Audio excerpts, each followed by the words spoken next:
Hello, and this is our Where in the World Challenge project. Where in the World, an analysis of the best and worst places to live regarding risk and vulnerability to natural disasters by Bethany Holtz and Heather Ipsen. For a brief overview, we'll first talk about the background information for our project and the research question we aim to answer. And then we will talk about how we completed our project and what we found out. And then we will conclude our presentation. For a brief introduction, over the past few decades, scientists are increasingly aware that human actions such as the burning of fossil fuels for energy are linked to climate change. Climate change is predicted to cause a number of alterations to the Earth's processes and characteristics, including increases in extreme weather events such as natural disasters. Natural disasters can be classified as abrupt events such as floods, earthquakes, and cyclones or hurricanes. These disasters often have widespread social, economic, and environmental impacts. Due to the importance of investigating natural disasters, our study aims to predict the best and worst places to live in the year 2025, based on a vulnerability to and risk for natural disasters. We will classify the best and worst places to live at the country level and limit our focus to frequency of disasters that NOAA reports have been responsible for the most human deaths in the past few years: floods, earthquakes, and cyclones. We will also take into account several crucial social factors influencing vulnerability to these disasters: level of urbanization, economic vitality and wealth, access to basic knowledge and information, water and sanitation conditions, nutrition and basic medical care, and access to information and communications. To answer our research question, we broke our study into two components: the natural disaster risk component and the social vulnerability component. To classify worldwide spatial patterns of floods, earthquakes, and cyclones, we obtained frequency and distribution data for these three disaster types from the Center for Hazards and Risk Research at Columbia University and downloaded this data into ArcGIS's ArcMap. Each of these data sources were organized into 2.5 by 2.5 minute grid cells. Within these cells, frequency data was organized further into deciles of approximately equal number of grid cells. All three data sets are based upon storms recorded over a range of years during peak rises in greenhouse gases. Since the years of the frequency and distribution data for the natural disasters examined in this study seem to correlate with the years in which greenhouse gas emissions increased, we made the assumption that the spatial pattern they create may be used to predict natural disaster frequency and distribution for 2025. This assumption is supported by similar analyses of future storm distribution studies completed by the International Bank for Reconstruction and Development, the World Bank, and Columbia University. To quantify this natural disaster data for our own analysis, the raster calculator tool was used to select for the top 4 frequency classes for each disaster type.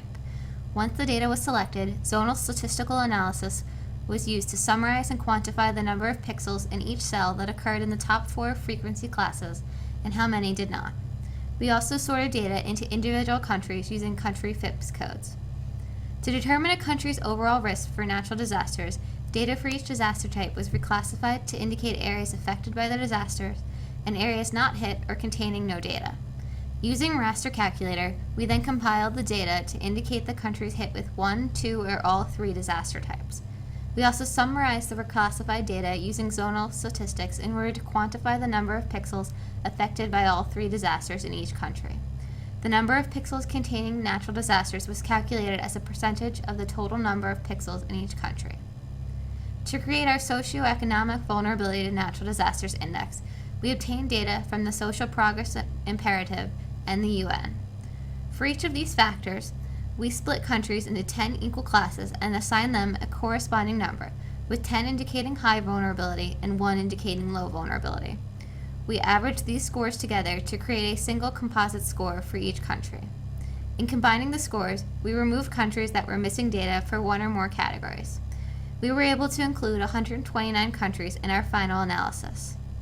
Lastly, to create our final ranking for both vulnerability to and risk for natural disasters in 2025, we combined each country's vulnerability score, percentage of total area experiencing high storm frequencies, and percentage of total area experiencing moderate/low storm frequencies using a weighted scale. Socioeconomic vulnerability was weighted at 30%. Percentage of total area experiencing high storm frequency was weighted at 40%, and percentage of total area experiencing moderate/low storm frequencies was weighted at 30%. In our results, we produced 5 maps and 2 indices. Our first 3 maps indicate storm frequency and distribution. Here in our first map, we can see that floods occurred frequently in all continents with large human populations. In fact, of the 3 natural disasters mapped, floods were found to be the most frequent and widespread overall, as indicated in this map by the large areas mapped in blue and gray. In our second map of earthquake frequency, we can see that earthquakes occurred less frequently than floods. However, earthquakes occurred in notable frequencies along the western coast of Central and South America and in the southern region of Europe and Asia. In our third map of cyclone frequency, we can see that cyclones were found to be most frequent along the southeastern coast of Africa and the east coasts of North America, Central America, and Asia. Now moving on to our first index, our socioeconomic vulnerability index. We can see that Iceland, Denmark, Spain, France, and Germany have the lowest social vulnerability to natural disasters, while Togo, Chad, Uganda, Sudan, and Mozambique have the highest vulnerability as defined by our variables. When we mapped our socioeconomic vulnerability index, we revealed some interesting patterns. In general, developed countries have the lowest vulnerability, developing countries have moderate vulnerability, and underdeveloped countries had the highest vulnerability to natural disasters.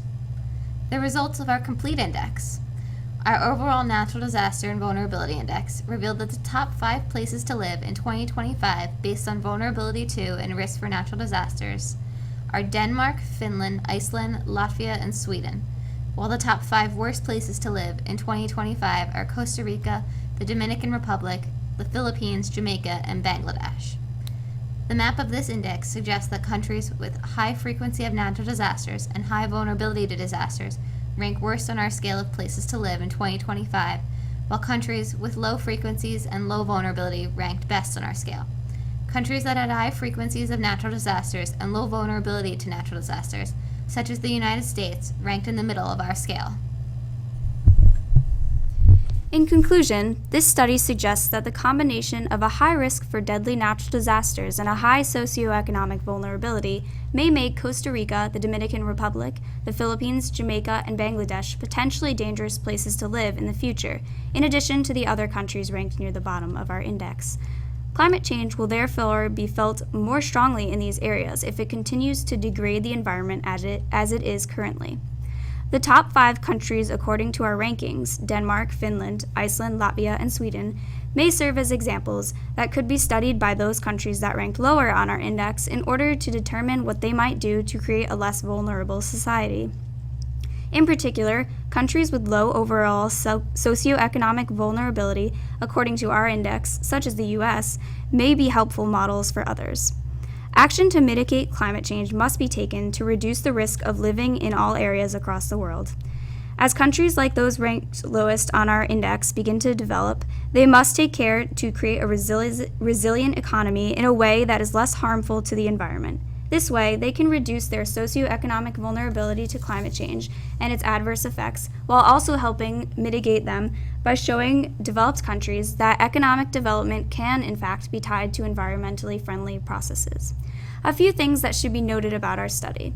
We assume earthquakes, cyclones, and floods will remain the deadliest of natural disasters. We also infer that urbanization, GDP, education, and access to medical services and communication systems are and will continue to be the most important socioeconomic factors in determining a country's vulnerability.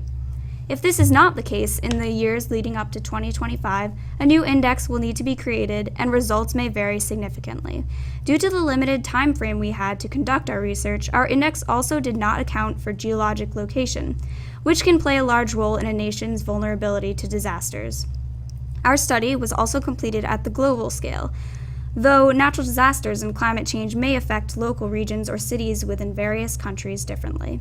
Overall, we believe that mitigation of climate change and environmentally responsible development of less developed nations are necessary actions within the global community to prevent human harm in the future. Natural disasters will only increase in frequency, and the nations at risk, especially those suggested by our study, will only suffer more if no action is taken to combat climate change before 2025. Our study is not meant to recommend that everyone evacuate the most vulnerable areas, but to suggest that these areas become the focus of global mitigation efforts. Our study can also be used as a starting point for a larger, more comprehensive model that can be used to determine areas most threatened by natural disasters and climate change across the world. We hope that the areas identified by our study as the worst places to live will be a top priority in future international plans to help the world cope with climate change and its negative impacts on human health and the environment. Thank you.